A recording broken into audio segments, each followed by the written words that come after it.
नमस्कार दोस्तों, आज सुनिए आखिर क्यों हंसने लगा मेघनाद का कटा सिर।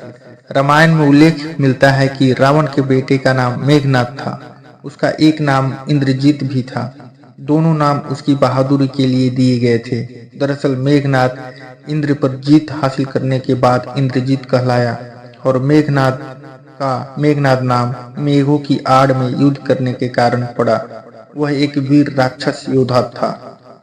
मेघनाद श्री राम और लक्ष्मण को मारना चाहता था। एक युद्ध के दौरान उसने सारे प्रयत्न किए लेकिन वह विफल रहा।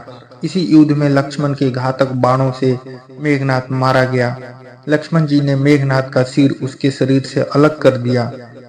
उसका सिर श्री राम के आगे रखा गया। उसे वानर और रिक्ष देखने लगे। तब श्री राम ने कहा, इसके सिर को संभाल कर रखो। दरअसल श्री राम मेघनाद की मृत्यु की सूचना मेघनाद की पत्नी सुलोचना को देना चाहते थे। उन्होंने मेघनाद की एक भुजा को बाण के द्वारा मेघनाद के महल में पहुंचा दिया। वह भुजा जब मेघनाद की पत्नी सुलोचना ने देखी तो उसे विश्वास नहीं हुआ कि उसके पति की मृत्यु हो चुकी है। उसने भुजा से कहा, अगर तुम वास्तव में मेघनाद की भुजा हो तो मेरी दुविधा को लिख कर दूर करो। सुलोचना का इतना कहते ही भुजा हरकत करने लगी। तब एक सेविका ने उस भुजा को खड़िया लाकर हाथ में रख दी। उस कटे हुए हाथ ने आंगन में लक्ष्मण जी के प्रशंसा के शब्द लिख दिए। अब सुलोचना को विश्वास हो गया कि युद्ध में उसका पति मारा गया है। सुलोचना इस समाचार को सुनकर रोने लगी। फिर वह रथ में बैठकर रावण से मिलने चल पड़ी। रावण को सुलोचना ने मेघनाद का कटा हुआ हाथ दिखाया और अपने पति का सिर मांगा। सुलोचना रावण से बोली, अब मैं एक पल भी जीवित नहीं रहना चाहती। मैं पति के साथ ही सती होना चाहती हूँ। तब रावण ने कहा, पुत्री 4 घड़ी प्रतीक्षा करो, मैं मेघनाद का सिर शत्रु के सिर के साथ लेकर आता हूँ। लेकिन सुलोचना को रावण की बात पर विश्वास नहीं हुआ। तब सुलोचना मंदोदरी के पास गई।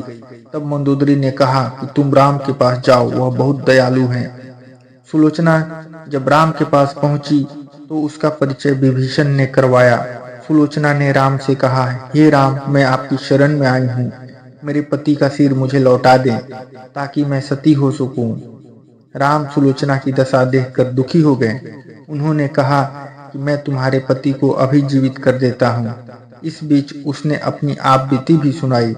सुलोचना ने कहा कि मैं नहीं चाहती कि मेरे पति जीवित होकर संसार के कष्टों को भोगे। मेरे लिए सौभाग्य की बात है कि आपके दर्शन हो गए। मेरा जन्म सार्थक हो गया। अब जीवित रहने की कोई इच्छा नहीं। राम के कहने पर सुग्रीव मेघनाद का सिर ले आए, लेकिन उनके मन में यह आशंका थी कि मेघनाद के कटे हाथ ने लक्ष्मण का गुणगान कैसे किया। सुग्रीव से रहा नहीं गया और उन्होंने कहा, मैं सुलोचना की बात को तभी सच मानूंगा जब यह नरमुंड हंसेगा। सुलोचना के सतीत्व की यह बहुत बड़ी परीक्षा थी। उसने कटे हुए सिर से कहा, हे स्वामी, जल्दी हंसिए, वरना आपके हाथ ने जो लिखा है उसे ये सब सत्य नहीं मानेंगे।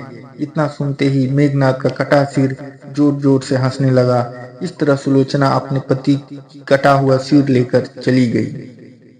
तो दोस्तों, ये थी आज की कहानी। इसी क्रम में लेकर आएंगे और भी रोचक एवं ज्ञानवर्धक कहानी यदि पसंद आए तो लाइक करें, शेयर करें और कहानी सुनिए चैनल को सब्सक्राइब करें। धन्यवाद।